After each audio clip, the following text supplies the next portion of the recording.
I went to a JB Hi-Fi yesterday in the city. You know that one?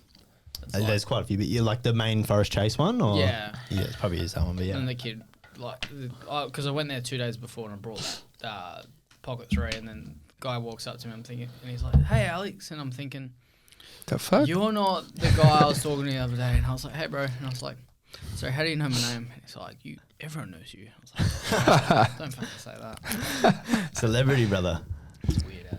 Should we just start it like that? I mean, yeah, we can keep that part in, but Yeah. I did write like a mini intro so that we give some context to people. But so yeah, Man I'll start deserves it. one.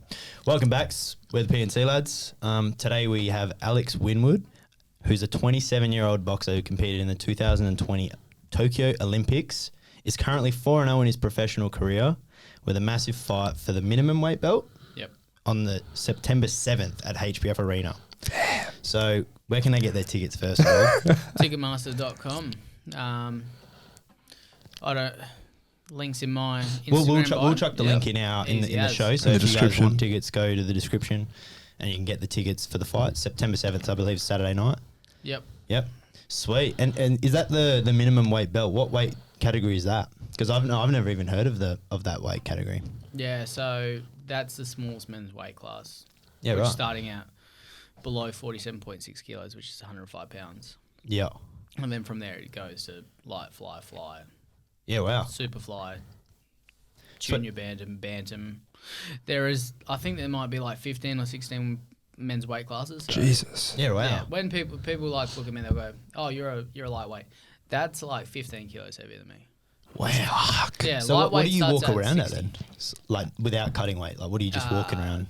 Between 54, 55 kilos, And what do you got to get down to? 47.6. How do you feel at 55 compared to how do you feel at 47?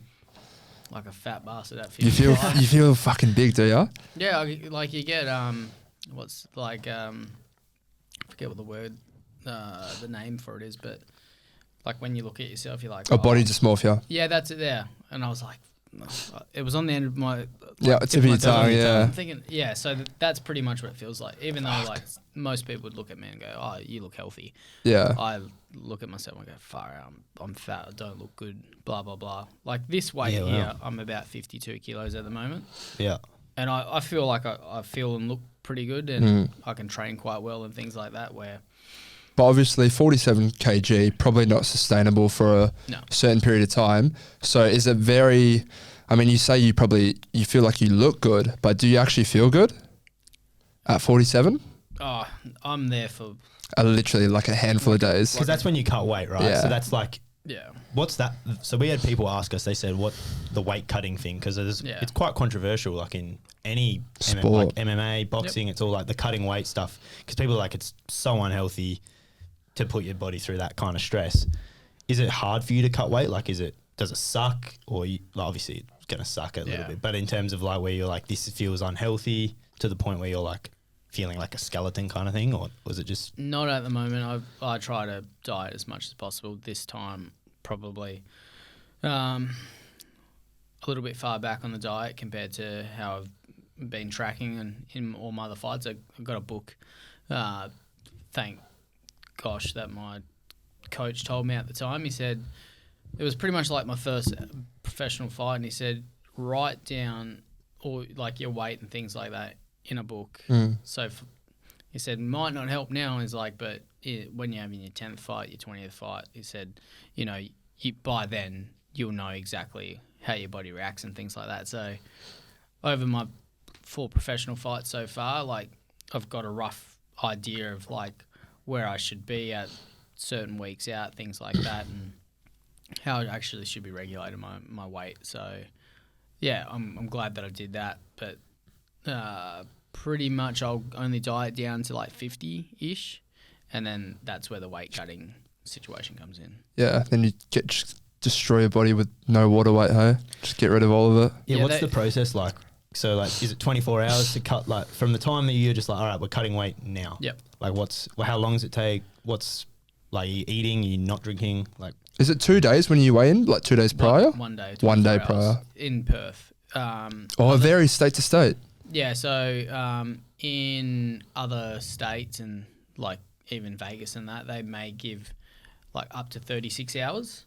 Shit. Like, so yeah, like That's say better. Yeah, so say a fight's at night time, the weigh-in will be the morning beforehand. But in Perth, the Combat Commission's quite strict on weigh-ins. They don't want. It's more healthy here, right, compared to some other places in Perth, or is it the other way around? Because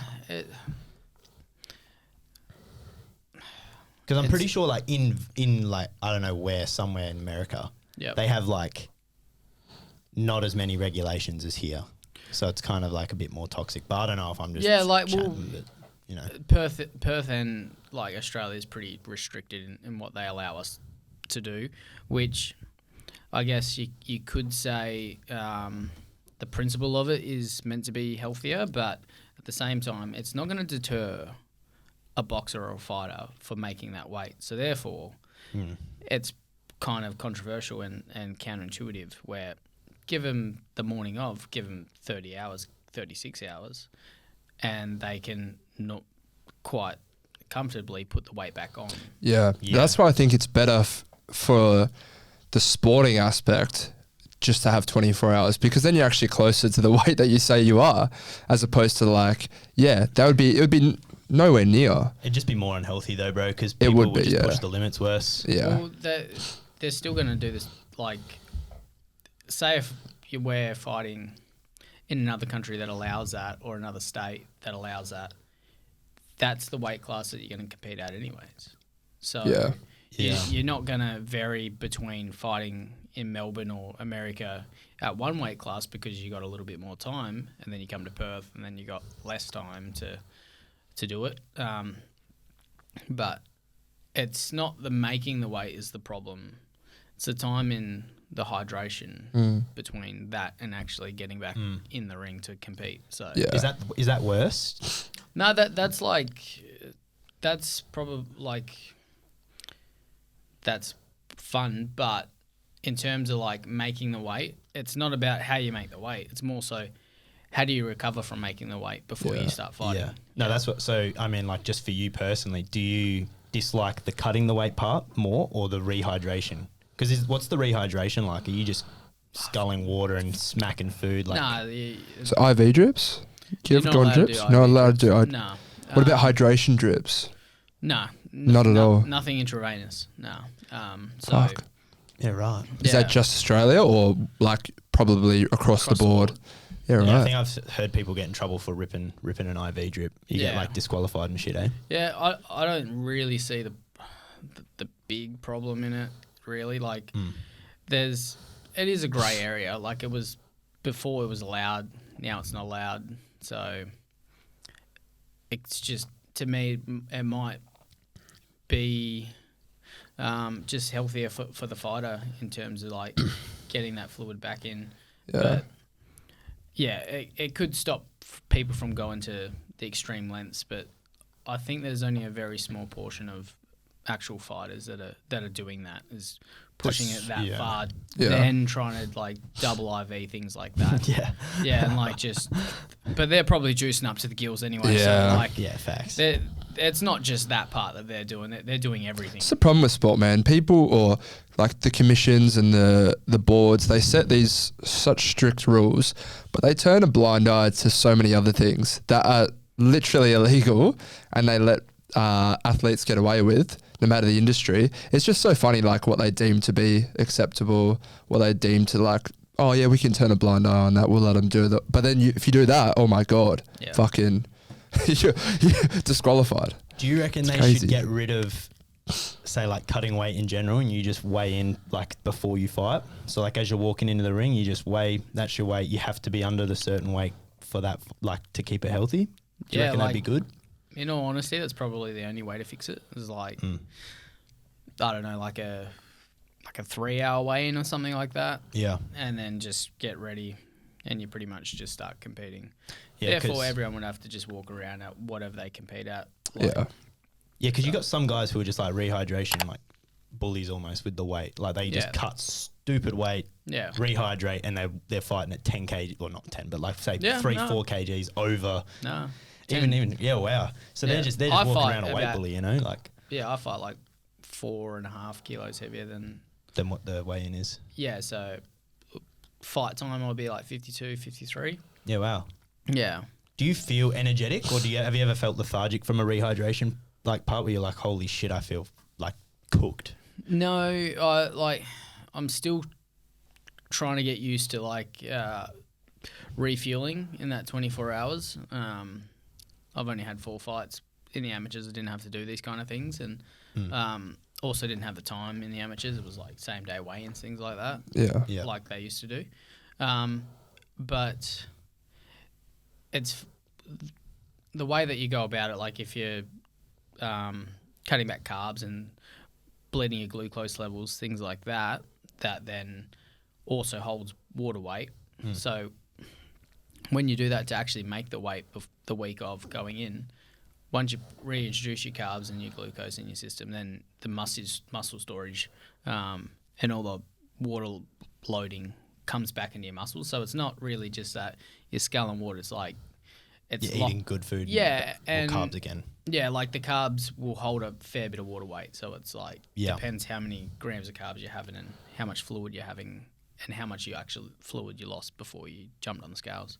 Do you remember your first time like cutting weight? Were you really like, was it a fucking shock to the system?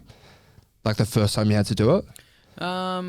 Or did you naturally like adjust to it pretty quickly? Because obviously you weren't doing it in amateurs, and then your first pro, like a little bit different in the amateurs. Like we didn't have the knowledge around what to do, so some of us would just be training in sweatsuits, getting in sweats, things like that. Then towards the end of my amateur career, like the weight classes were getting a little bit smaller for me, but I was dieting, and I actually didn't think I didn't sauna out at the Commonwealth Games or anything like that to make the weight, so that was good. But then my first 2 pro fights, they were at light flyweight, still didn't sauna, and then my last 2, I've had to do somewhat of a weight cut, but I've never really done stupid. Nah, I've never had to do more than up to a kilo, really. The day of. Yeah, right. I want to throw it back because obviously we talked about like your amateurs, because I had a look, obviously boxing record, it's 4 pro fights, but then you had like obviously an amateur kind of, I guess it's amateur career. When did you, I mean, I want to go like way back, so like when you first started boxing, why you first started boxing, where you grew up, like all of those things. So like I guess we can start with where you grew up and then why you started boxing. Yeah, I grew up in Mandurah. Wasn't born there. I was born in Bunbury and then moved to Mandurah when I was like 11 years old and started to get into sports at that age, and footy was the main thing until up to 15 going on 16, and that's when my amateur coach came to the Cootenup High School that I was attending and started running boxing classes. He just retired and had a boxing gym in the back of his house and finished up at the PCYC. Kind of wanted to just start running his own gig now that he had all this free time in retirement, and just approached some teenagers really trying to get actual boxers to come and train and whatever else, and I did a few week sessions with him, and after that he kind of extended the invite to all the boys that was doing the classes and said, if anyone actually wants to come down, come do it. I'd seen him on a school holiday time period and I was skating, he was walking, and bumped into each other, and he just said, do you want to come down and check out the gym? And I said, yeah, not a problem. And me and my father went back maybe the week after, and it was very rudimentary. Just like there was some ropes, there was carpet on the floor. I'm painting a very bad picture. It didn't. It wasn't a luxury boxing gym. It was kind of like it didn't have all the equipment. Budget, I guess. Yeah, if you will. but it wasn't like dirty or anything. Like it was at his house, and just so then went there, started training twice a week. I think Tuesdays and Thursdays, or Mondays and Wednesdays, something like that. It was the day in between my footy training sessions, and then pretty much kind of started training more. And as I was getting ready, like maybe 2 months into it, he's like, do you want to start sparring? I said, yeah. And he's like, well, you're going to have to train more than twice a week. So then it went to 3 days a week. From 3 days a week, I had the first fight. And then after that, it was like, you have to start training more than 3 days a week. And before I knew it, he said, all right, do you want to do boxing or footy? And that was like about a year into my boxing career. And I said, all right, well, let's just give this boxing thing a go. And before I knew it, I started traveling interstate, won some state titles and things like that. And how soon was that? Like the state titles, like you were winning. Was that like within a year, 2 years? Yeah, it was within a year. I think my first fight was in September, and then I had I think the boxing season started maybe March, something like that. And around that time, I had another 2 fights. So I was on like 5, and that's when footy season was coming up. He said, if you go to footy, you have to give this away. You can't do both. Mm-hmm. And then I think the September that was July or something that was rolling around was like the first state titles, and had like 6 fights or 7 fights. And Well, up until that point, or at the state titles, like at the state titles, I only had like 6 or 7 fights. I yeah, think. right. And I only fought like 2 or 3 people at that point. So Yeah. my first opponent was my first 3 fights. My second opponent was my next 2, and then I had like 1 more after that against another boy, and then I fought the current Australian champion. I beat him. What's his name? His name is Tristan Davis, and he represented Australia at that point. Yeah. He was a very good boxer. Caught him at the right time because he wasn't in training, and he was running about, and he's drinking and partying and on the drugs, and was only like 16 or 17, so it was just Yeah, you're young. That's what was happening. And he came back maybe like he started training like maybe 5 weeks before this, and I knew someone who knew him, and they're like, oh yeah, Tristan's coming back, blah blah blah, and I was like, oh, he's a pretty good fighter. And then I was like, but I've been training, he can't be fit, there's no way. But he had a lot more skill than me, and a lot more polish. And then there was one other boy that was in our division. It was a division of 3, and normally in boxing you do what's called a draw. So if there's more than 2 people, your name gets put in a hat essentially, and you come out on a spider if there's multiple people, and then you have to beat this guy, and then these 2 winners fight these 2. So the kid that I beat in my 5th fight, he went straight to the final because there was only 3 of us, and then I had to fight Tristan. I beat him, and as soon as I beat him, it was like, oh, this other kid only had 3 fights or something like that. So Yeah. his name's Jesse Dawes from Perth, actually. Obviously he is. Yeah, I keep legit. on thinking that I'm over there. Yeah, and then once I beat Jesse, I was on the state team within 10 months of boxing, and I was like, far out, this is pretty crazy. What made you because you said you chose boxing as opposed to footy before you'd even really had a fight? Like you were sparring, blah, blah, blah, and your coach wanted to accelerate things. What was it that made you choose boxing over AFL? I saw that you said in one video, correct me if I'm wrong, it was your frame that you were thinking like it might not work for AFL. And obviously you mentioned before there's so many different weight classes in boxing, so it's really beneficial for people of all heights, weights. They can fit you in some way. Was that probably the main reason? Yeah, that was probably like a major part of the reason. I think the other part is just my relationship with my coach at the time. He... Like a mentor. Yeah, and at the time I thought, oh, look, if I don't fully commit to this guy might not want to hang around me or something like that. And I kind of didn't want that. I wanted to be around him as much as possible. And then, yeah, it was kind of like the 2 deciding factors. Yeah, so because obviously within, you said like basically a year you were already fighting on pretty much on a state team. Yeah. Obviously you would have had to have some natural talent, just because starting at 15 is kind of late for like a sport in general. Yep. So like, did you know that you were just like really good, like when you started, or was your coach, he was like, yeah, you look like you've got talent, and kind of pushed you more towards the boxing thing as well? Like obviously your mentor, you wanted to be around him, but you had to know that you were good and like that you could do like boxing or be an elite boxer, I guess. Yeah, I think just at the time, like I was like probably not doing too much of the right things in the community and just being rough. I was like, I had a chip on my shoulder. I was small, whatever else. If people wanted to fight on the street, that's what I was doing. Just scrap them out. Yeah, to the point where my mate was like in and out of juvie, and he was on juvenile detention. It's meant to be on a home curfew. He said, "Oh, I can't have a fight. You fight him," and I did, and because I just had no common sense about me at that time, and then. I guess once I got into boxing, I was like, oh, I could take on anyone. I don't really care. I don't care about my health, whatever else. So I was always a bit gung-ho at the start. And after a few sparring sessions and fights, I got humbled very fast because them guys can fight. And it's not a 30-second street scrap that gets broken up.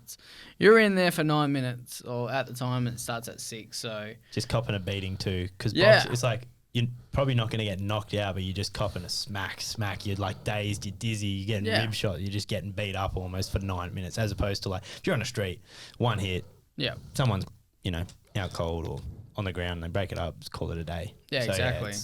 But a lot of the boys really, they humbled me quite fast, being punched in the face. But then, I did realise at the time that I was fairly strong, had good power, had pretty decent speed,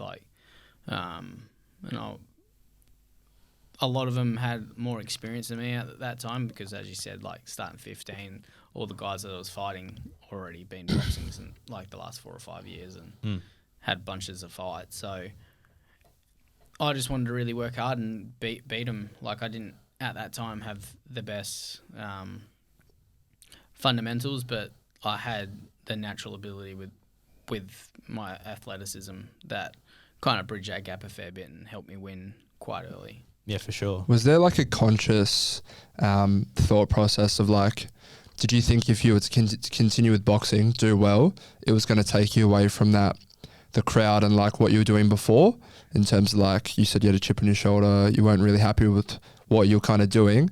Was that a conscious thing, or did you just find yourself gravitate towards boxing and getting away from that crowd? Yeah, I think that's just kind of what happened. It was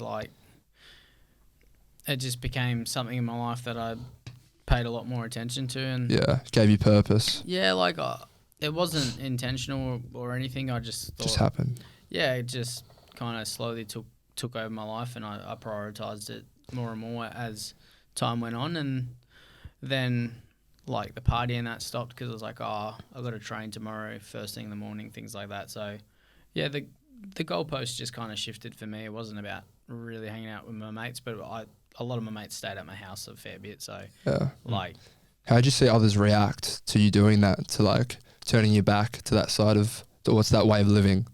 I think I can't really remember, but I think at the time, at first they would offer come out on a Friday, things like that. I'm like, oh well, I'm training Saturday, and then so I'd end up going out on a Saturday or something like that, and then before I knew it, it's just more and more discipline came into it, and the more the fights came along, the more I kind of prioritised that. So yeah, the stragglers and whatever else kind of stopped asking, and then my closer mates realised, all right, this kid, maybe after 2 years, I suppose, while I was boxing, that then I had to start pulling away from them because, the ones closest to you is the ones that can drag you down a fair bit. Of course. So, yeah. No, that's cool. I mean, you hear quite a few stories, boxing and, I mean, sport in general, but I feel like the fighting sports tend to have, they bring people, people who are in the streets fighting and all of this stuff. You realise, like you said, you get humbled. You realise, I don't need to prove myself. I know I can fight.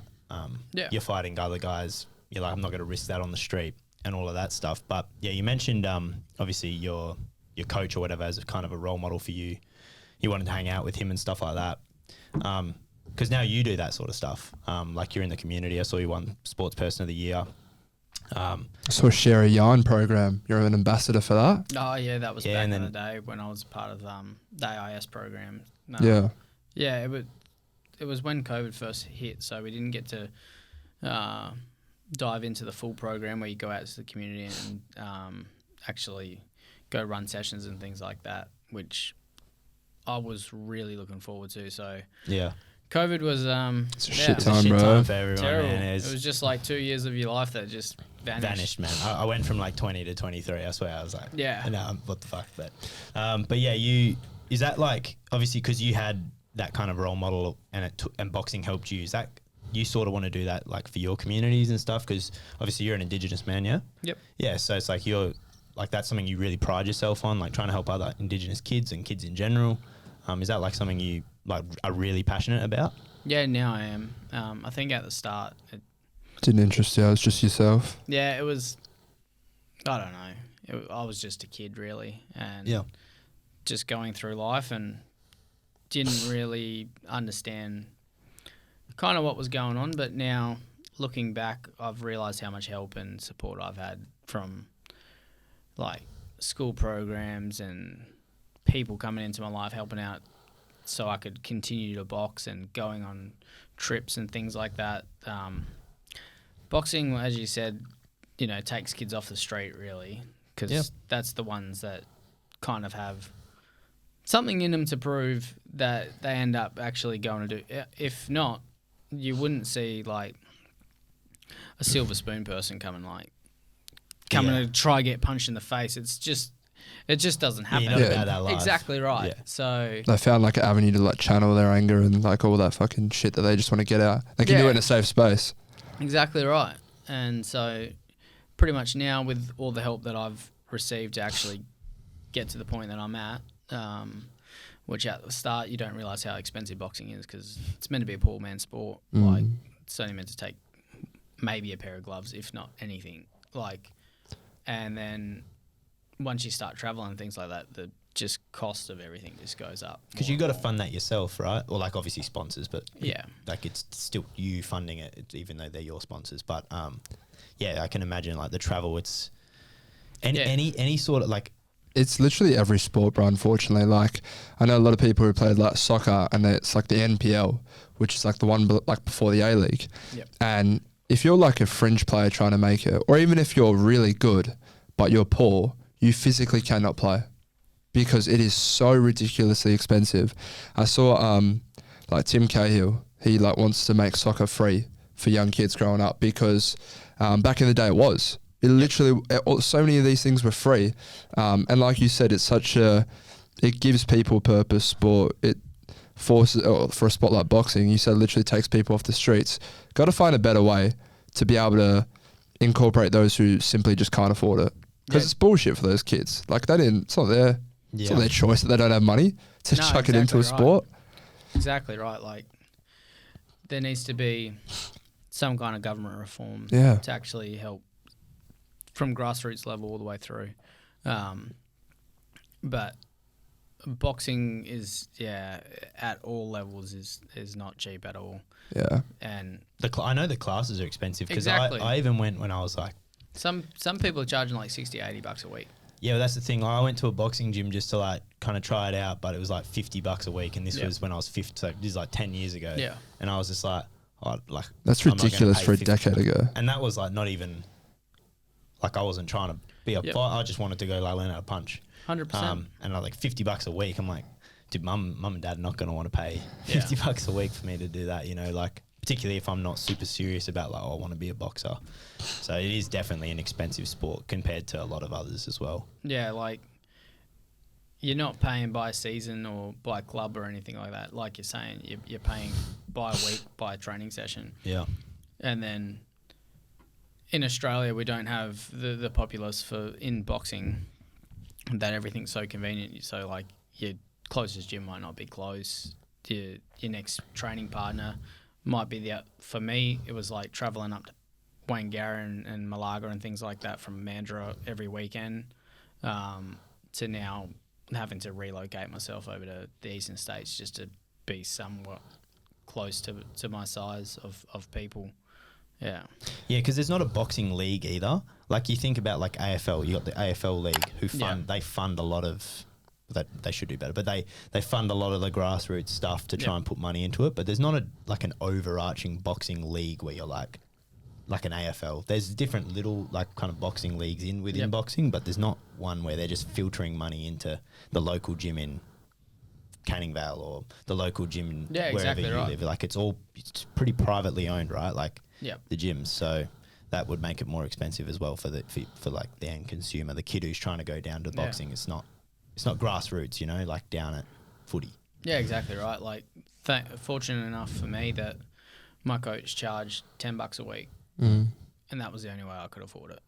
Like, Yeah, that's good. Like that makes yeah. you feel like, oh, I get $10, I get to go box. Like this is sweet. Like that's good. like that was his starting costs, and at the time, both my parents were working. My dad was a FIFO, so I think after maybe 3 months or so, my dad was like, "Oh yeah," he gave my coach at like X amount of weeks of money. I think it might have been like $300 or something. It's like, "Oh yeah, this should take care of the rest of the year." Then my parents separated, and my mum was like on Centrelink for the rest of the time for like many, many years. And once that money ran out, my coach never asked for me for another $1 to put in the tin. Yeah, wow. Yeah, he said, "Oh, no, don't worry about it, mate." And then pretty much to the point where whenever I'd put money in there, he never spent it. He just kept... Put it back into you, basically. Yeah, like, well, anyone who put money in there, it was only for, like, new equipment. So it might be, like, for a new gym bag. And then for my birthday or Christmas, he'd always get me, like, a new pair of gloves and that, Yeah, which sweet. was, like, $70 or $100. And This guy's a that's legend, good. bro. He sounds like Oh. a really good bloke. Like, is he still in your like boxing life now, or is it kind of obviously you get to a level you got to move past like certain coaches and stuff, or do you still chat to him, or? he's like my father. I'd speak to him, like, every other day. No, that's Yeah. good. That's good. At least like you keep, you know, like you're almost like rewarding for what he did for your life back then. Yeah. To keep him, you know, in the loop, because you see a lot of people would just be like, "See ya." No, exactly right. Right. Yeah. So that's I I got respect to that. I got to speak to him the other day, and my professional trainer actually really admires my amateur coach, because my amateur coach, when we first went over to meet and train at my now gym, at the time was just going there for like some sparring for maybe a week or so. And he just said, "Oh, look, I don't have any intention of ever turning Alex professional, and if he ever does, I'd like him to come to you." And nobody says that in boxing. You don't go and have something that, as my coach Angelo Hardis now says, is like someone that's has that much potential ability like I do, to then go, Yeah, and dish him off, yeah. Yeah, have you this. realize what your capabilities and limits are as a coach. Yeah, And where you know that you need someone better with more exactly skills. where I respect that. where my amateur coach Brian, he loves me like a child. So it wasn't like an ego thing. It's just like, hey, I've only got limited knowledge. He managed to get me to an Olympic Games, which is bloody unreal. Yeah, I want to And- dive into that in a second, but Yeah, and then just goes, look, I just want the best for you. So if this is where it has to be at, mate, you got to have to think about it yourself and weigh up things in your life if you want to go do that. Yeah, sweet. So, yeah, you just mentioned the Olympics. It was the 2020 Tokyo Olympics, which was peak COVID, right? Yeah, That was ended up being in 2021. Yeah, 2021, yeah. So what was that like? Firstly, I don't know, is the rules with boxing in the Olympics you have to be an amateur? Like you can't be a pro? Used to be. Oh, so it's not anymore? No. Okay. Well, there you go. I thought it was like you had to be an amateur, but anyway, moving past that. So yeah, what was that like? The qualifying, how many amateur fights had you had before that, before qualifying for Olympics, and even just like what you even have to do to qualify for an Olympics? Because I feel like most people wouldn't have a clue. Like, is there fights? Is it, yeah. Yeah, it's not going down to the local grocery store and open up a pack of Weet-Bix and get your ticket out of there. Yeah, So yeah. people always ask me, I said, "Oh yeah, no, I just pulled it out of the cereal box," and that's how I used to joke about it. But it's a quite a long process. One that maybe take about, I think maybe 6 months. Yeah, wow. Is the process, maybe more. Could be 8. Depending on when the scheduled fights are coming up. So you have to, in Australia, go through a state title, get on your state team, then you go to a national title, then you have to win that national title to then represent Australia. at that point, then they take you to a pre-Olympic selection. Well, the Australian title is a pre-Olympic selection. Then once you win and beat everyone else in Australia, then you have to then go to a world qualifying event or a continental qualifying event. So Australia used to qualify through Asia the 2 times that I tried. It was Rio, because Rio, you went for Rio first, and then and I got bashed were up. were you close to like getting through Rio, or like into the Rio Olympics, or was it like you just you were like, holy shit, like I just learnt a lot? I could say like I was I think I was 2 fights off qualifying there, but the skill gap was huge. Yeah. You learned a lot, I'm assuming. I got bashed up. Yeah, there was. I just happened to be there, and I was happy to be there. And it's usually the way that no one does it first time round, and like you need that loss. Australia used to come to, back, and now Australia does again, unfortunately. So we used to qualify through Oceania, so we'd only fight like against New Zealand, PNG, some of the smaller islands, Samoa, things like that. Yeah. And Australia is a real powerhouse in that thing. In Oceania, Australia. for sure. Yeah, in Oceania.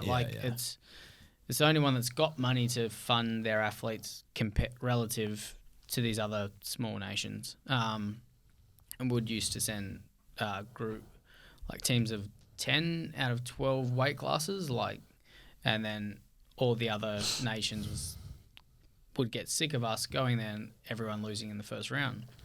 And so pretty much in Rio, they said, all right, Australia's had it too easy for too long, so we're going to bring Oceania and we're going to join it to Asia, but we'll give Asia 1 extra qualifying place per weight category that they join in, which for me, at the time, I was a bit annoyed because it used to be real easy. Everyone would get in, and it would be their first time around, and then they might go to 1 Olympics, get beat the first round, get out. Come back.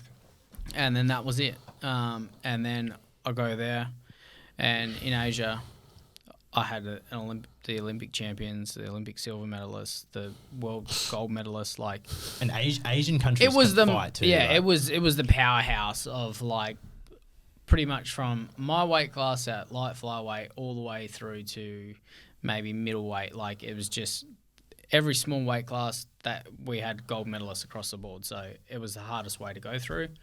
Then I got bashed up the first time round. When I tried for Tokyo, I'd been on the world scene for a few years, like since the last 4 years since trying for Rio, and then finally actually got through. Like I had to rise to that bar to be able to call myself an Olympian. Was that like your goal for post Rio? 4 years was that 4 year goal. You're like, I just want to go to the Olympics. That was the end goal at that point. Yeah, exactly right. I was like, no, I'm gonna come back. I'm obviously way out of my depth at the moment, but there's multiple things that we can do between here and then, and a lot of benchmarks that I can try hit. In terms of going to certain tournaments, I wanted to go to the Commonwealth Games. Unfortunately, that didn't happen. Especially it being in Gold Coast, it really cut me up. Yeah. I was very, very dirty at that. Were you close, to getting into the Commonwealth Games, or was it? I would have been if they gave me a weight class. The smallest weight class was bantamweight, which was 57. True. Fuck. So you were punching well that's literally what. Yeah. And I walked around at that time at 53 kilos. Yeah, right. Damn, that sucks, bro. Yeah, I was very dirty at the world at that time. Yeah. No. I vividly remember being on a work site, being a pastor's labourer, and watching all my teammates win medals and this and that, and I was like, here I am in high vis, and just watching them do whatever, having all this fun. I was like, I used to kind of question why am I the one always getting left out, things like that. But I actually wanted to speak a bit about that in terms of the psychology side of sport, because I love football and stuff like that. So I watched a bunch of interviews, and I've found out a lot of people they're getting into the sports psychology of things, and it's so beneficial, whether it's performance anxiety, positive visualization, or even just coming back from a big loss that hits you hard. Were you doing any type of that before? No. Not at all. Do you do that now? Not really. I'm just one that I think like all elite athletes, we're almost like pretty much 99% of them that I've ever spoke to, even like high performing individuals, we'll set a goal, but once we get there, we don't sit there and enjoy it. You're on to the next "What's one. next?" Yeah. And if you don't, and I feel like a lot of it will be the same for other people and for me, myself, and I've happened to realise this quite soon, like the last few years. You need another goal after that, else you almost feel lost and that, you know, you've got no meaning again. And Yeah. that's where you tend to see some, whether it's like high-performing individuals, whether they're athletes or CEOs of some things, they fill that void with substance abuse, etc.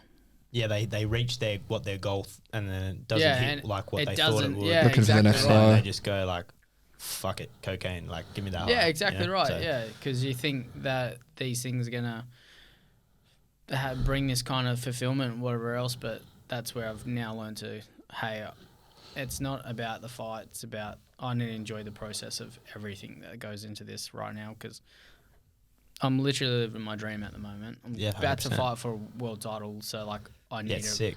Yeah, when I go to the gym, this is the moment that I've been waiting for. So it's like You I need to enjoy the process appreciate, as well. appreciate driving there and waking up and knowing that this is my life and that I've got this opportunity, rather than just going, when I finally get that strap around my waist, that's going to be it. Because I know it's not now, but before I wasn't as smart.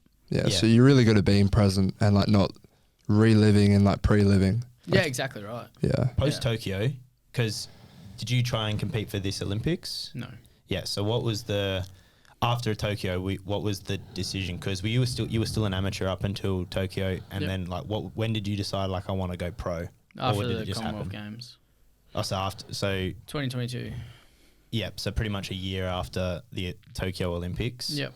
That was when you were like what was it, a decision, or was it just a fight came up that was a pro fight? No, so pretty much when me and my partner at the time, Sophie, went to, it was the Commonwealth Games year rolling around, and after the games, I was just kind of working for the rest of the year and feeling somewhat sad for myself, and didn't compete, I think, after that. And then it was about Christmas, and I was getting ready to, I was like, all right, well, the Commonwealth Games next year, and I was just working and whatever else, and I just thought, I kind of hate my life right now. Yeah. And Was that because of the loss? no, it was just Just like Missing the no. Commonwealth Games, a combination of things, missing the Commonwealth Games, not fighting. I didn't want my life just to be pretty much go to work, come home.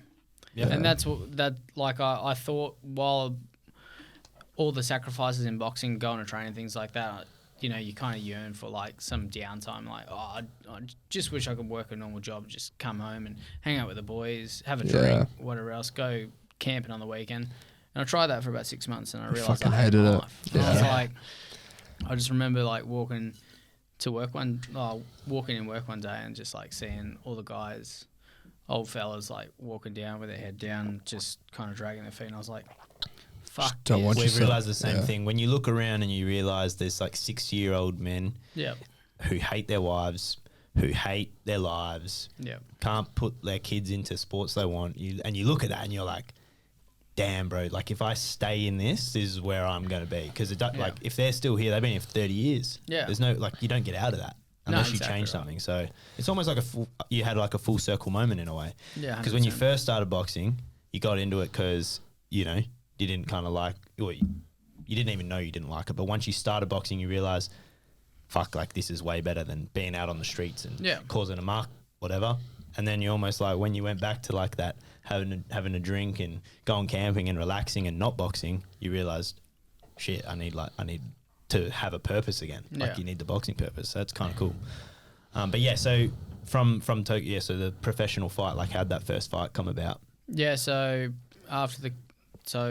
going into 2022, after coming out of it, like kind of having that realization, I said to Sophie, I want to go get ready for this Commonwealth Games, but I want to give myself the best opportunity to medal. I said I need to win a gold if I want to end up turning pro or whatever. And the only way for me to do that is to move over to Queensland so I can train with the guys my size and give myself the best lead in over the next 6 months as possible. So it was kind of like a pipe dream that me just talking about it and she just being the absolute rock that she's been to say, yeah. And then as it got to January, I actually made the leap and moved over there and she moved with me. And then I trained for 6 months. So at a new gym that I ended up turning professional in, but at the time was like, all right, let's go get a Commonwealth gold medal because then I may, at the end of it, come out with some kind of professional boxing deal, etc., etc. I was in the semi-finals, or the quarter, whatever the one is before you go. I think it was medal. quarter. Yeah, so I was in the quarterfinals, top 8. Fought the same guy that I fought at the Olympics the year before. Beat him in the first round, and then the second round I got knocked down, and they waved the fight off.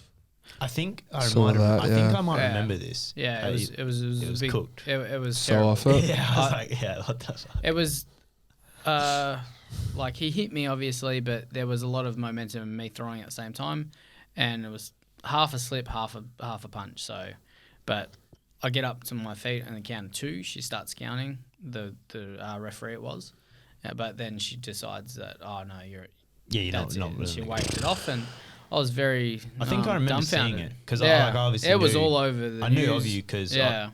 not only like obviously Sophie, so like Facebook, I'd see you got a fight coming up. Yep. So I kind of knew of you anyway that way. But yeah, I remember it being everywhere because everyone was like, that is the most like crazy call off a fight ever. Yeah, and that was my last amateur fight, and I got that happens a lot in the AMs, hey, where they like the refs will call a fight kind of, and you're like, was question. I always see like even in the Olympics this year, I'm like, there's some questionable, it was very, very terrible. Some questionable refs, like you think.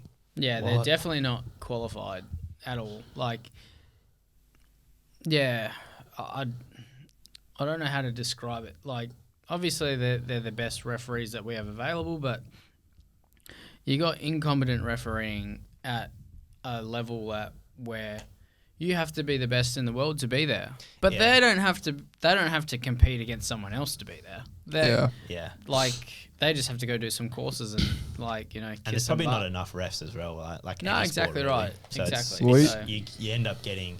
It's like we shit on the refs. Yeah. So because like obviously they make mistakes, which rightly so. But then it's like that just people don't want to become a ref because they see how like toxic it is. So it's just a vicious cycle. But also it does suck. It's a part-time thing. It's like the AFL. Yeah. They're not. It's not their full-time job. Yeah. So how can you expect like them to be elite, top level, not get a decision wrong when like it's not treated as like something as crucial as it actually is? Yeah. The problem with boxing is you get the decision wrong, it's like it's finished. Yeah, you don't like get in next AFL, week. you get a free kick wrong. Okay, they might get a goal, whatever. Yeah.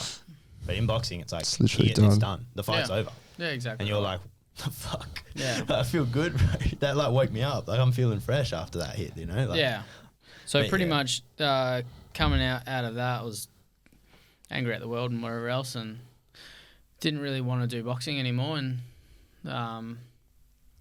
then, like, because we moved over there and that, I was in Perth and was just very bitter and whatever else. But we went back there over to Tweed Heads and started training. I just said to Sophie, I just said, look, I'll have one fight in Perth as a pro, and I'll see if I like it. So did you get the pro from that fight that got waved off anyway, or no? So there's a fight card over here that my manager and coach actually run.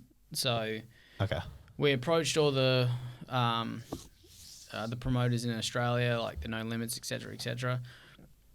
Nobody really wanted a bar of me, so we said, all right, well, the only option is go fight in our card back in Perth, which is something that I never wanted to do before, because I thought, I'm above this. But it was the only avenue that I had and the only opportunity, and I said, all right, I'll have one fight. I'll see if I like this sport anymore. And that's what I told her, and she said, all right, not a problem.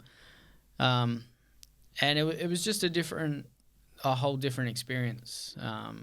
It's not like the amateurs. You're kind of like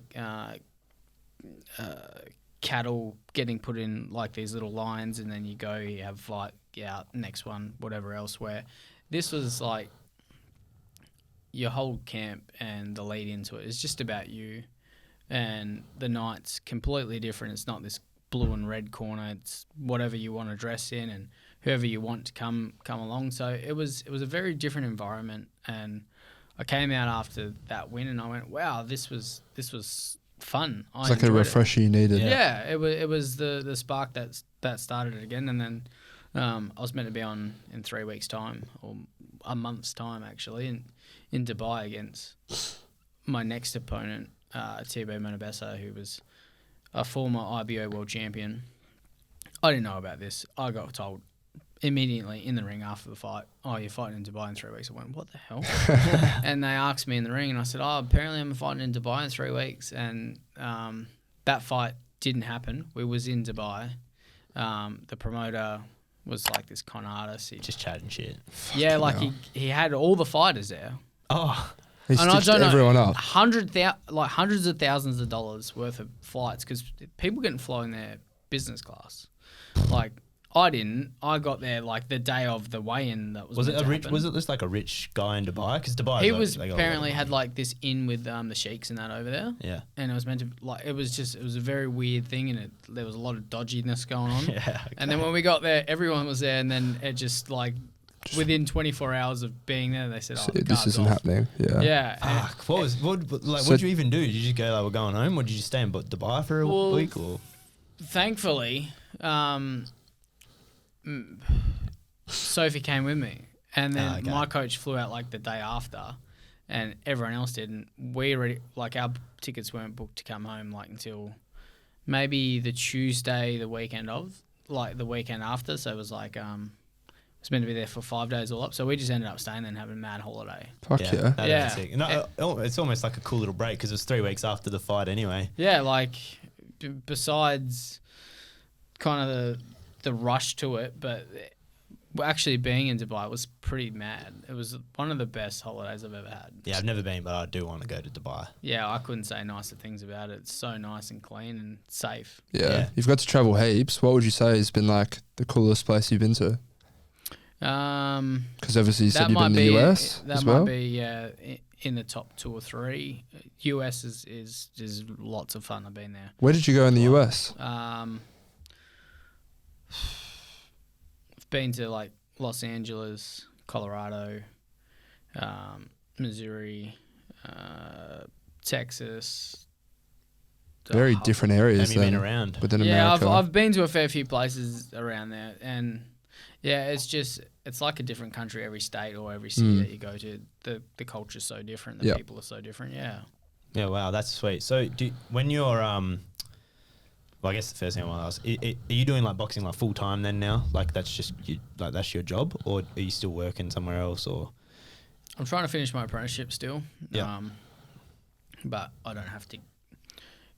I've already completed all my hours on the job, so it's just about getting that qualification. Yeah, doing the TAFE, etc.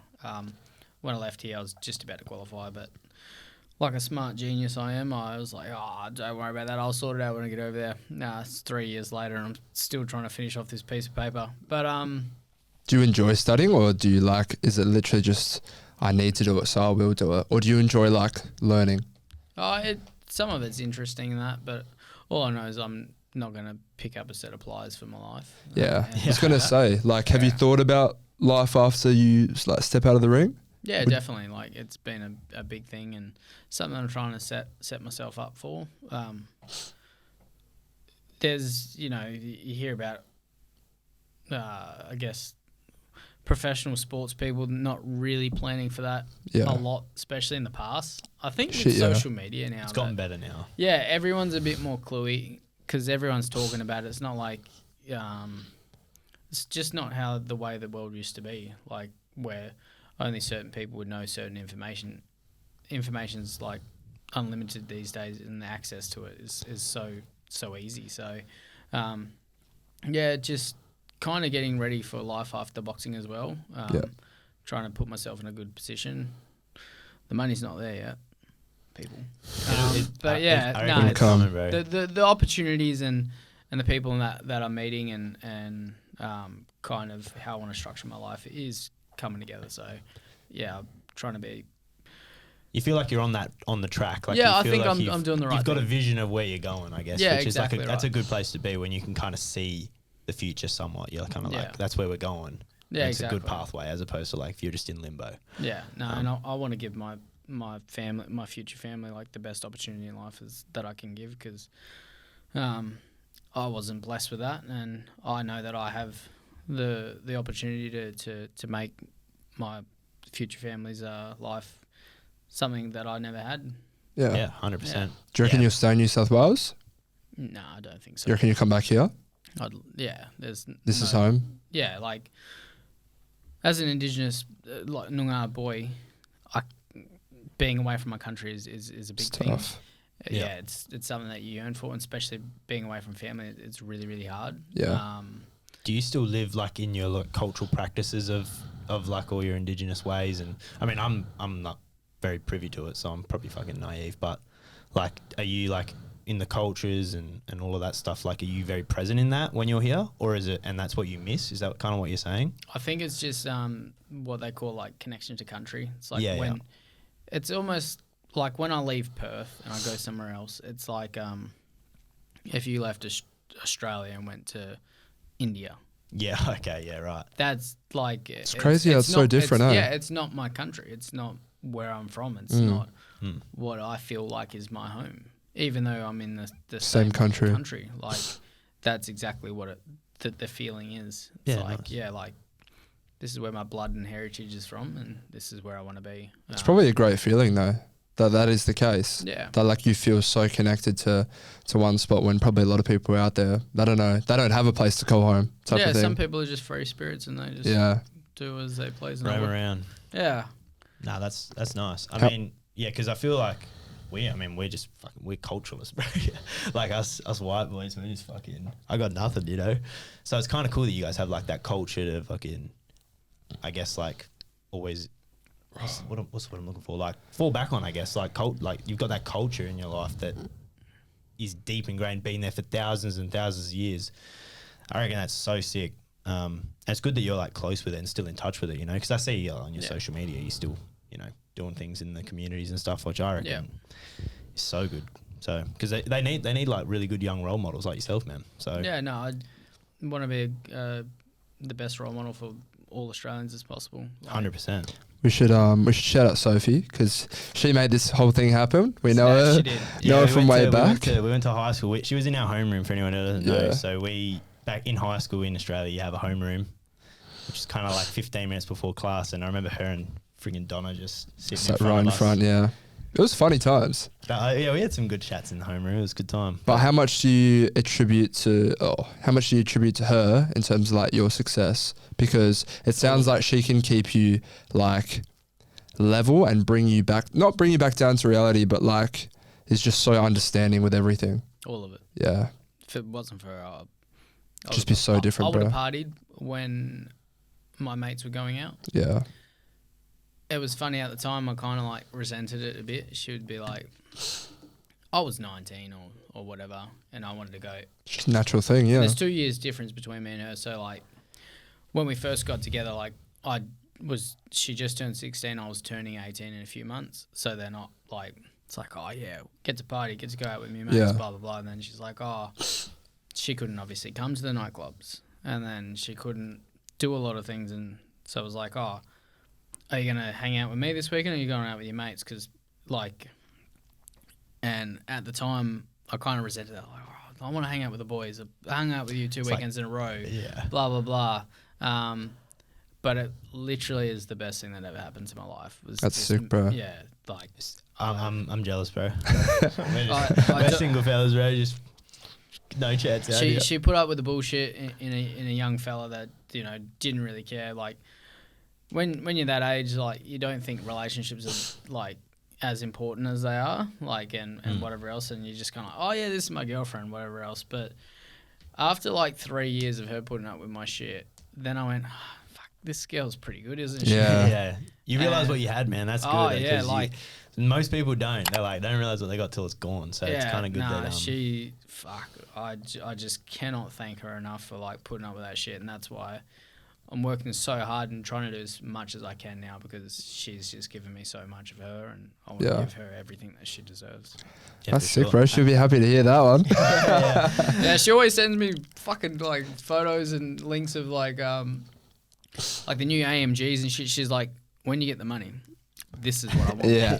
This is the house I want. These are the horses I want. Like, don't worry. If I ever get to that position, you can have whatever you want. She's like, yeah, if not, I'll take half anyway. That's so good. Valid. Do you have you? Because obviously you're 27, and you said you're thinking about the future. You said you briefly spoke about your future fam. Yep. What does kids look like for the future? Do you anytime soon, or I would love to have kids, but you still got things you want to pursue, like as an individual first? there's a. I have to. When it comes to this, I have to be as selfish as much. Of course, yeah.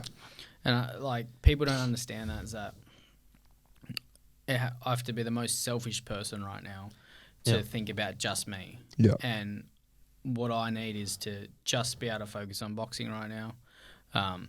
Also, the cost of raising kids is something that I cannot afford to do. Astronomically Fucking who expensive. can, bro? And people don't understand that. Like, my siblings have kids and that there, and my cousins and that there, and I say that to them. So, I don't have enough money to have kids.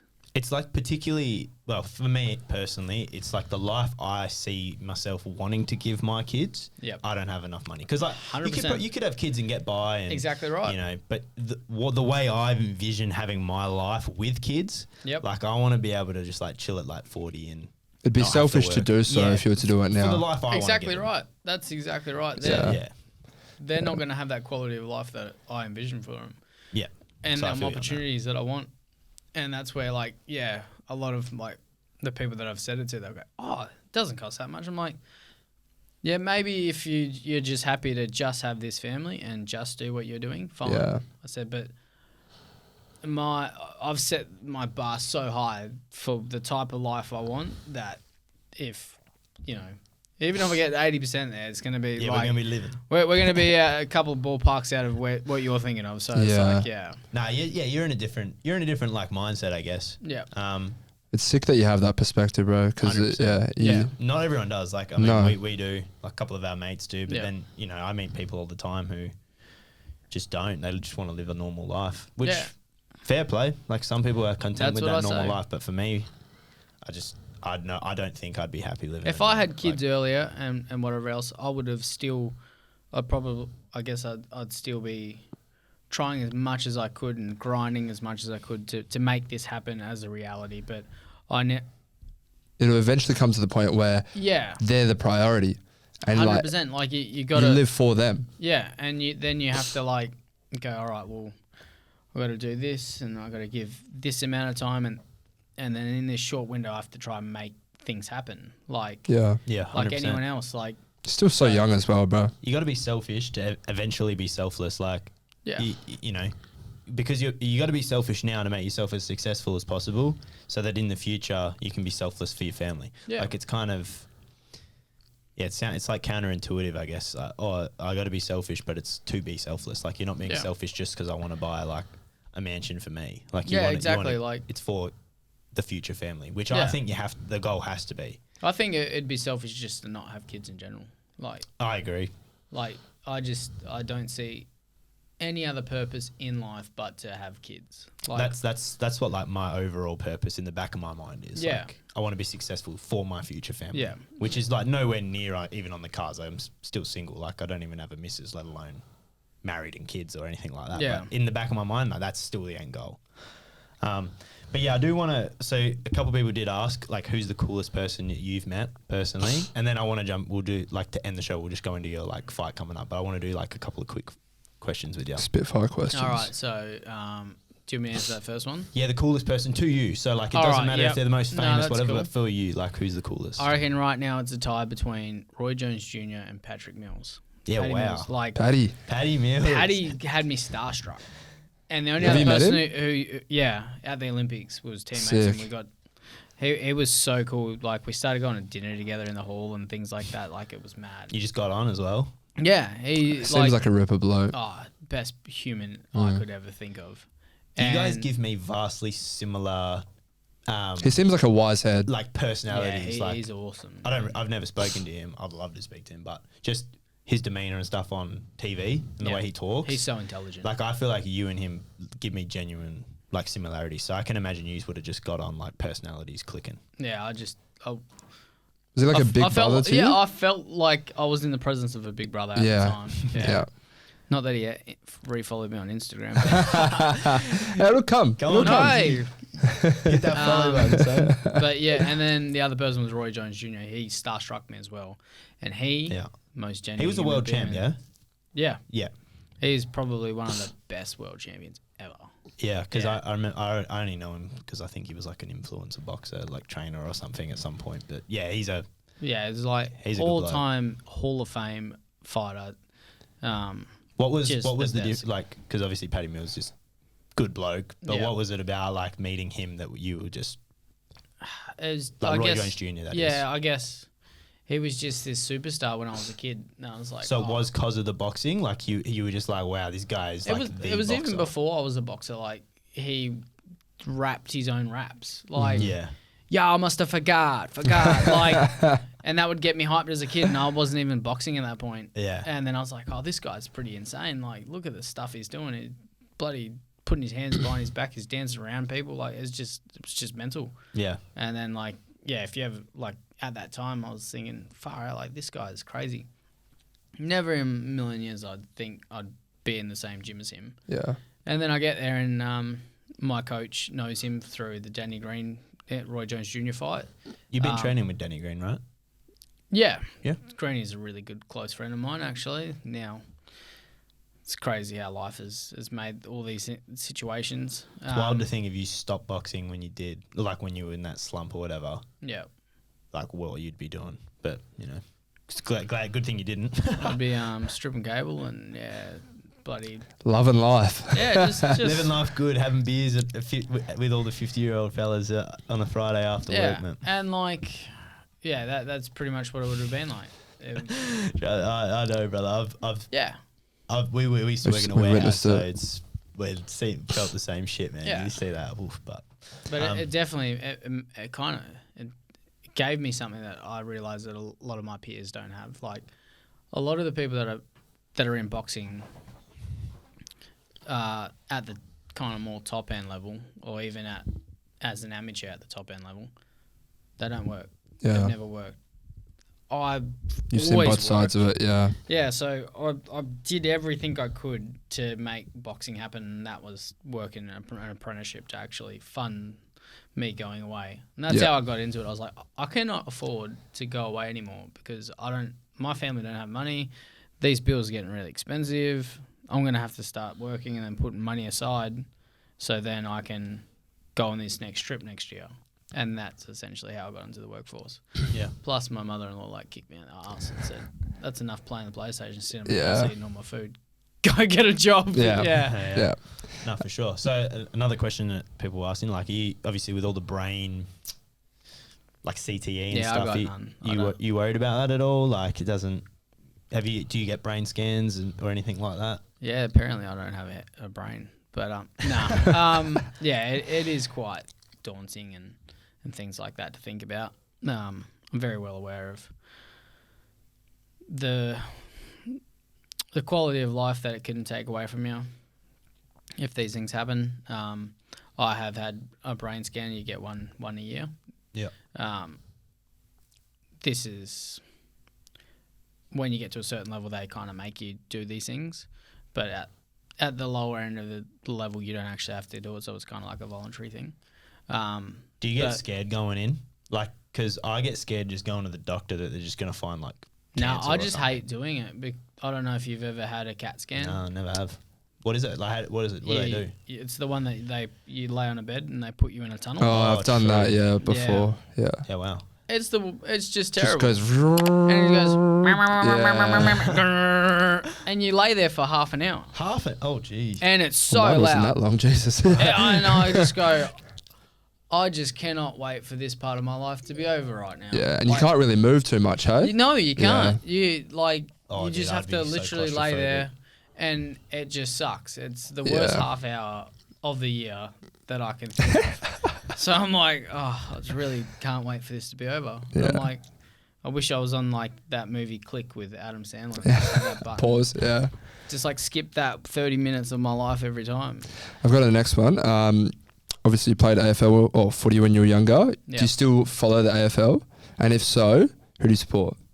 I don't really watch footy Too much? on the weekends. Yeah. I have a little bit lately just because I kind of stopped playing like gaming and things like Yeah. that. But I've always been a West Coast fan.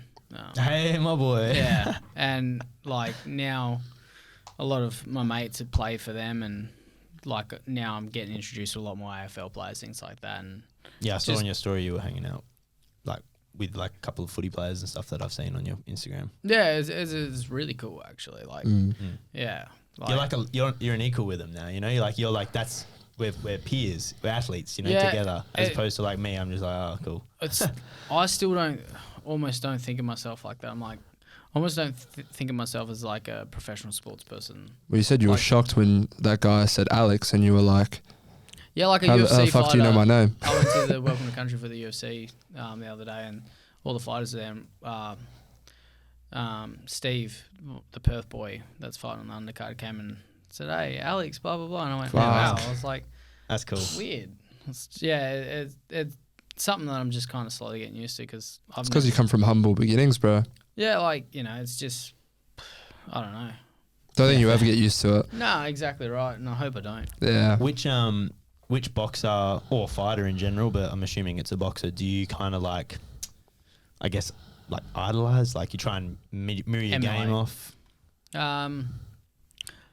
Oh, Is there multiple you like kind of look at and you're like, oh, that's I wanna kind of how you have to kind of have a makeup, I suppose. Yeah. People can idolize someone and try to imitate them as much as possible, but they'll always be like, I guess, never do it as a good. broke man's Roy Jones Jr. or something like Yeah. that. You can never really do it. Do you have a but, favourite fighter? Like one, not that you try and Roy mirror Jones anything? and Mike Tyson are people that I've kind of compared myself to Yeah. in terms of like their physical and athletic ability and what they can do in the ring. Yeah, well, Tyson was so small and he's just killing 6'5" and giants, he's got, bro. Yeah, he's got really good hooks Dude, Tyson and things was like a freak, bro. Like, oh, yeah. if that, not even kidding. I reckon if he just like, even still today, bro, just gave me a rib shot, I'm pissing blood for like at least 6 months. Like, Yeah. I don't even know. He's bro. one of the most motivational Oh. guys ever, though. Like, I love when his he little was. lisp and voice too. It makes it better, bro. Because like you look at Mike Tyson, what he did, Yeah. and then the way he talks, bro, you just think like, Yeah. dude, this guy's just fucking. But when he was a demon back in the day and like he was rogue and he was saying some vile shit, Oh yeah. I like in the gym, I love listening Just to a that, full bro. cokehead. Because literally, like, well, he said he was literally on drugs at like age 11. Dude, the guy was a when freak, bro. He Like, said his life only turned around after Hangover. Yeah. Yeah, he was Just still on wild. coke when Hangover started. Yeah. And now he's got his own like weed farm. university, Yeah. weed fight. It's fucking crazy, yeah, bro. he's living good. It's good to see him like turn his misfortune around and actually come back. Yeah, For sure, Yeah. bro. Um, We should probably the speak last about the question. fight. Yeah, we'll do the fight. I got one more question. Obviously, all the influencer boxers and stuff. What's the?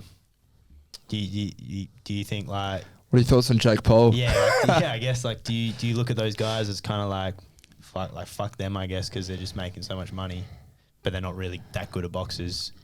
Yeah, you could get bitter at it, but What's that their achieving? audiences would have never watched boxing in the beginning. I just hope Yeah. that the bastards fucking pay for to watch more fights, but I understand that for them it's kind of like just a same pay for one of their YouTube fights. Like Yeah, if they only had it on YouTube or whatever, people would have brought it. So it doesn't matter at what level that they've brought it because they're bringing their own crowd to it. It's not Yeah. Yeah. They're not taking away from the. yeah, really- exactly. And what people kind of get a little bit jaded. Yeah, jaded about is that they think, oh, because this person's having this success and getting paid this amount of money, that's taken away from this. No, that money would have never been there. It was never going to be for you. Yeah. Yeah, like... I reckon it probably adds, if anything, because I don't think it's taking away boxing and fans. Jake's actually trying to do something. He brings actual fighters onto cards and things like Jake that. now is like, So- he's probably the only one that I'm Yeah. like, yeah, fair I think enough. he's doing I stuff don't for mind communities him. as well. He's doing something different, so, you know, fair bump to him. Mm. And as long as he actually continues to go down that path, and I think he's got MVP promotions, he calls it. He's actually got good fighters, and Yeah. he wants to actually build a platform for them to do. So, Yeah. good on him.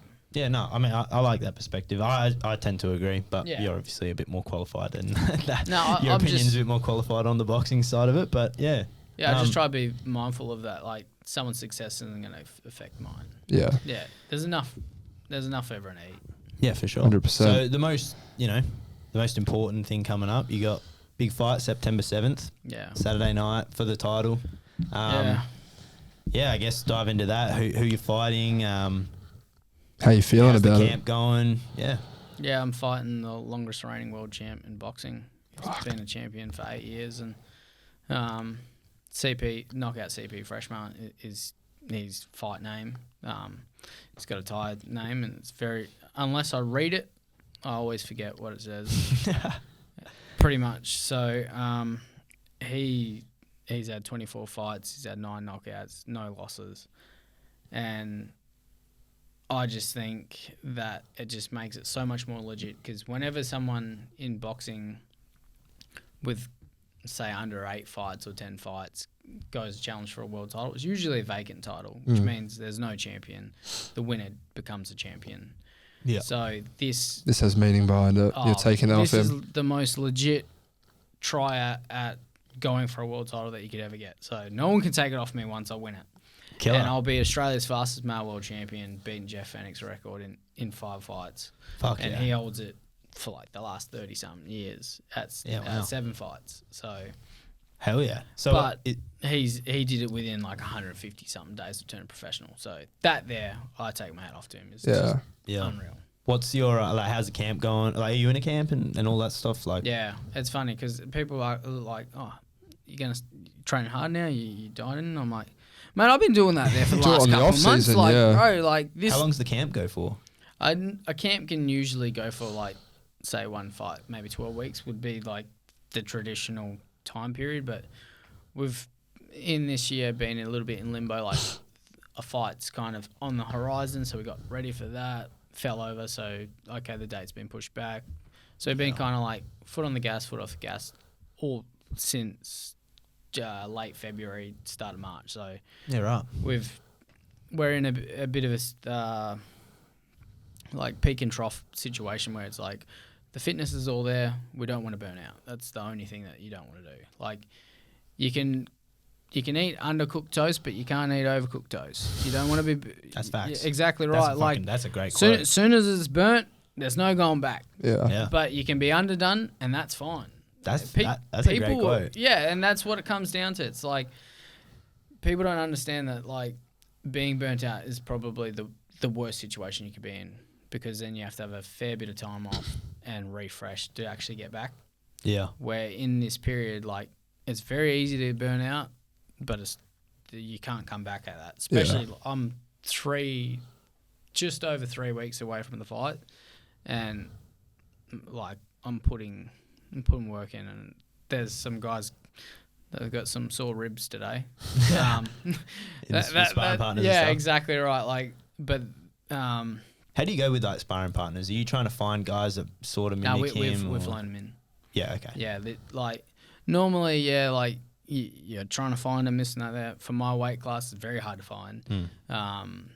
And we're fortunate enough, or I'm fortunate enough that I've got good support, good sponsors that have given me a budget that I can, well, technically I could have it and keep it for myself, but that I've got some sponsorship Rather win that money. shit. Yeah, I got sponsorship money on the side that's just for boxing camps and any expenses that kind of relate to that. So you're flying people in, then you have to feed them, people you have to pay, like some of them are getting paid more, like coming to spar me, than they're getting paid in a month.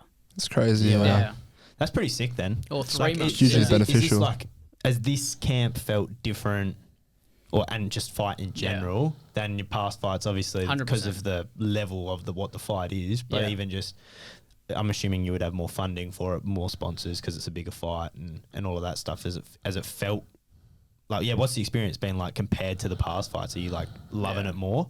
Yeah, it's been like, it really has been the real deal. Like we've travelled to Thailand twice, sparred over there, and with a really good sparring partner. Like, and that was tough. That was intense. We were sparring out in the open, and he's number 3 in the world at the weight class above, getting ready for a fight. So Yeah. and sparring in 42 degrees. Oh mate, Brutal. it's not Different, easy. yeah. And they're used to it, and I'm not. Yeah, I'm and it's like- humid too. Yeah, like it was 36 degrees and it says feels like 42 because of the degrees. And yeah, like now we've got 2 sparring partners at the moment that are been flown in from Victoria. One of them's Chinese that's actually just migrated over, and he wants to come join our gym. So we sparred him one time, maybe 2 weeks ago. Sparred him for like 6 rounds. I said, "Can you come to Perth with me next week?" And he goes, "What?" And I said, "Mate, we need another sparring partner. I think that you're pretty decent. Come with us." I said, "Don't have to pay for anything. Just like this is part of it." So he said, "Yep, not a problem." He's come over. We're flying another guy from Victoria, and then there's another guy that we're bringing out from Japan in a couple of days. That's gonna, Yeah, wow. yeah. So Yeah. Do you know the Chothia, the guy who fought at the Olympics recently? I can't remember his first name. Yeah, Yusuf. Yeah, is he'd be similar size to you, hey? Yeah, I beat him 3 times. Really? Yeah, we're mates with his brother, Yeah. and they're really His big brother into their beat me, boxing. and I don't agree with that. He used Wait, to where come- did you- wait. Which brother? Doesn't he have? I swear they have heaps. Mo, do you know? There was one. He was like one age above. I think he's. Is it Mo Muhammad? Something. Yeah. like Would that. you Yeah, remember the Yeah, face? he used to cut my hair. Yeah. Yeah, he's the barber. Yeah, Yeah, yeah. He beat me, but he didn't win that fight. he came out and he landed a couple of good punches. Like, oh shit, fair enough. Like I was just not really switched on, but other than them, Was it this guy? yeah, Yeah. other than them couple of punches at the Yeah. start of the fight. Where did you he didn't fight? beat me. Where did you fight? Just at like a local gym or something? Serbian club or something like that. Yeah. Oh, true. I already beat Yusuf twice before that, and then me and him was like in the state titles. Yeah, and he beat me, and I went. It was a year that I lost like 8 fights out of 10 fights in Perth. Yeah, right. Yeah, and to the point like the year after is I think the year after that I'm pretty sure is when I qualified for the Olympics, and Yeah, I right. went, how do I lose every single fight in WA?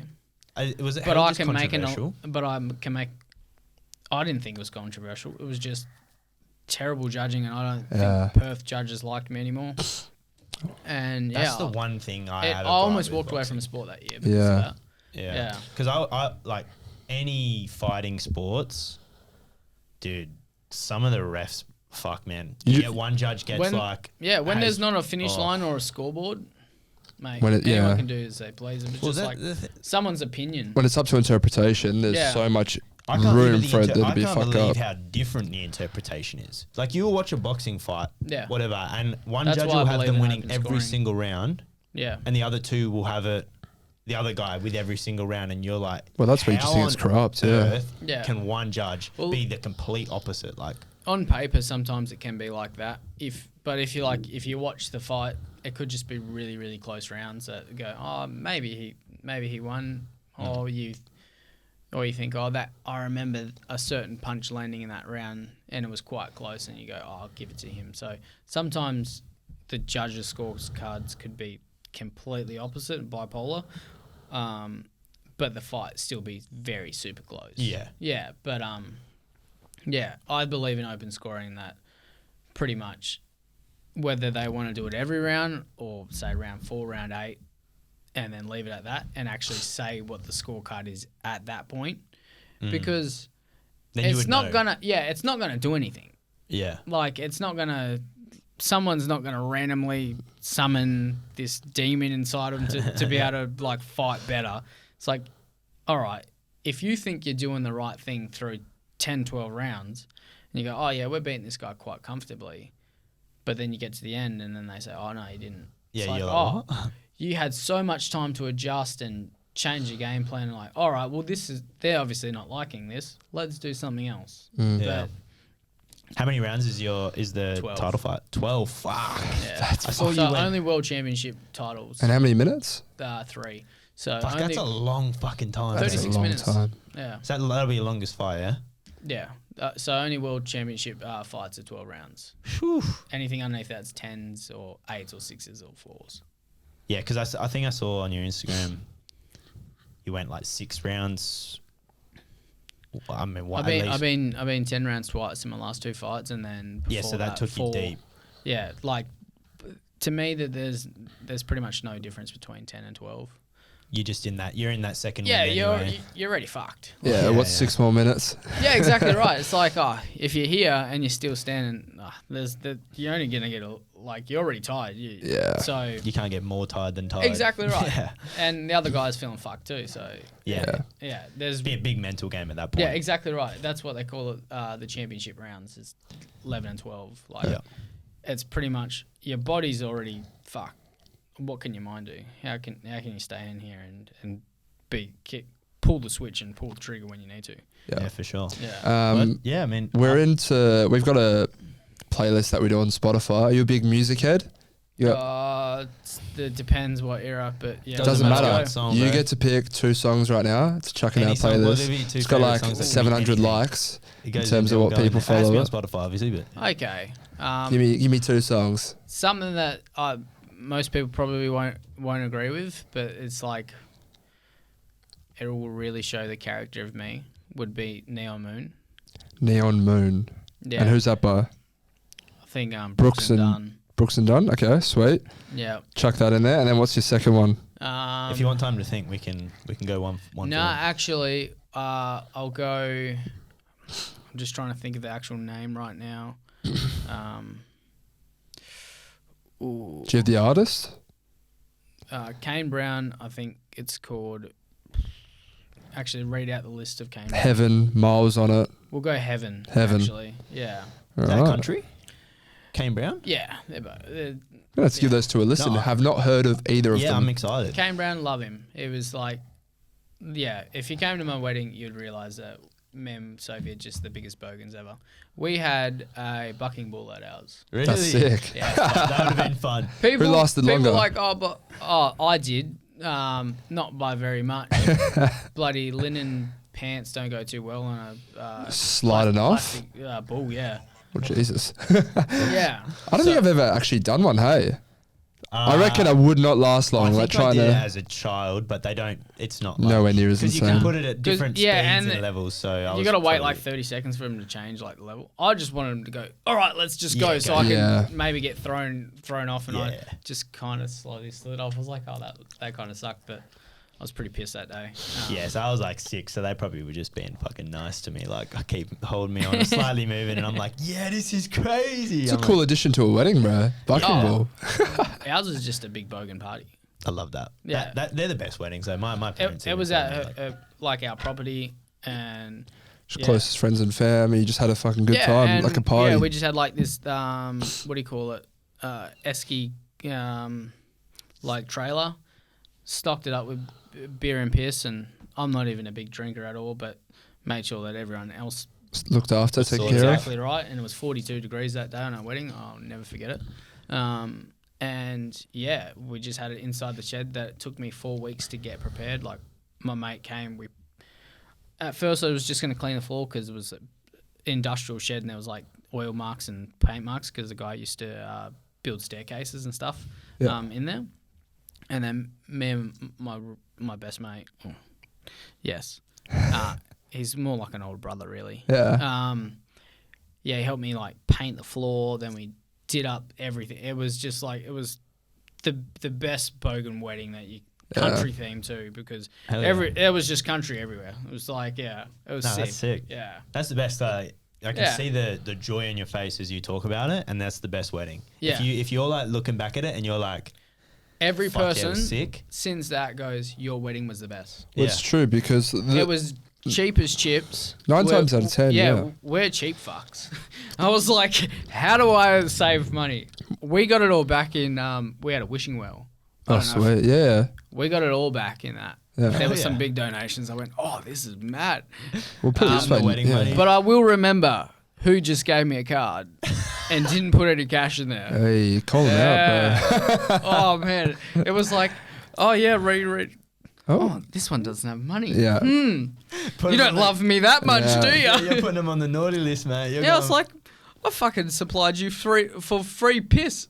Actually, as soon as by the time after the ceremony, opened it like the side panel up and it has like doors so people could just go grab things out of drinks. And then we're taking some photos. And as we're taking the photos, it's not like we only had my mate do it, so we didn't take too long. And it was hot as fuck. After we finished taking photos, someone goes, "Oh, they're running out of beer." So I gave me mate my card and I said, take you go buy another 7 or 10 cartons. And then, so he goes and does that. And I go in the fridge to actually stock it. Well, there was like another 5 cartons still sitting in there. I was like, every cunt's that lazy that they didn't even go grab the new beer and put it back up there. They're just like, oh, there's no more alcohol, Alex. Yeah. And I was like, this is fucked. I just spent another $700. Yeah. Yeah. That's right. This would be the audio only section, maybe. Yeah, the audio only. Yeah. Yeah, we've been going for fucking long time, but that just shows. That's a long podcast. I've been having a great chat. I literally sit here all day, bro, just fucking yarn. I usually get really like irritated and go, oh, I wouldn't get off this. Speed it up, yeah. So like, no, I appreciate this, boys. It No, was good. it's fun. Like, bro. Well, I said it before. I'm You infatuated are by the like. brain. I said to Evan yesterday and a couple of days prior when we were researching stuff about you, Yeah. like you just seem like a fucking ripper bloke out of like. You don't know me that well, then. Forget everything. You seem like a genuine person and someone like I could like forget what you do. I could just talk to you about your life. Yeah. Just like I what feel we the did same about with you then, like too, a boys. fucking exact same, just like a story about your personal life. So, Especially when you're going to JB. yeah, you got Half-Life discounts. Yeah, got to put on a fucking good show. 100%. No, but like, thanks so much for coming on. Like we said, we love getting on people like yourself, and especially for us, we watch boxing, but the world of boxing You're going to watch a lot more now. is don't so worry about foreign that. to us. Can't wait to see more. 100%. Yeah. As long as that Alex A-Rock Winwood's on there. Yeah, don't forget, should guys. have told you my bloody What's your fight name?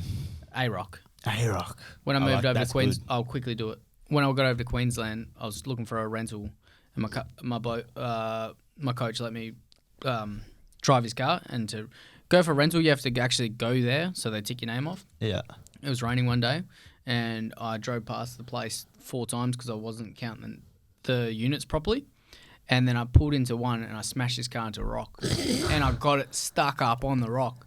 The Oh rental my car. god. No, my coach's car. Oh, It was worse. a Pajero, and it was just like lodged stuck in up there. there. Yep, and it was stuck on only the back wheels. Couldn't get it off. That was the 3rd day I was there. I told Sophie, "Oh, we're probably coming home. He's gonna kick it. He's not gonna have me here." He laughed about it. Whatever Yeah. else, he was real good. And then from there, I got my nickname A-Rock. Smash my I car. love that. Smash the car into A-Rock. Bro, that's the start of a good nickname. You didn't do it yourself. Yeah. But like, there's meaning behind it. Where's the name from? I smashed my car into a rock. No one would have thought that, bro. No. If you show this is my nickname, guess why? No one's thinking that. I love it. No, that's fantastic. Didn't like it at bro. first, but hey, you don't get given your nicknames. Yep. We'll definitely you don't be get tuning chosen. in. Yeah, To the I fight. can't wait to watch it. It's gonna be fucking. Very excited, and yeah, we'll be backing hard for you. I'm sure those people listening today Yeah. will be the exact same. Anyone Yeah. in Perth, come out, please. You know, I love this city, and it's the first time at this arena that boxing's going to be put on since Danny Green 2012. HBF Arena. It's a great arena to Yeah, watch fuck yeah. anything. But yeah, HBF Stadium, HBF Stadium. Sorry, yeah. Yep. Claremont. It's in the link will be in the description. So go Yeah. get your fucking tickets. Last shout outs. Do you want to shout out anything? Shout out to the wife for putting all this together, Sophie Winwood. Yeah, Legend. we need to catch up with Sophie. She'll be here whenever Friday, she's so back. There you There go. you go. Sweet. take it off my hands whenever you No, appreciate you coming on, easy, bro. man. We could keep Cheers. going, but yeah, we love it. Thanks for tuning in. 5 stars. Leave a like. Blah blah blah. And yeah, check the link in description. Catches. I mean, there's no camera, so Peace out. later.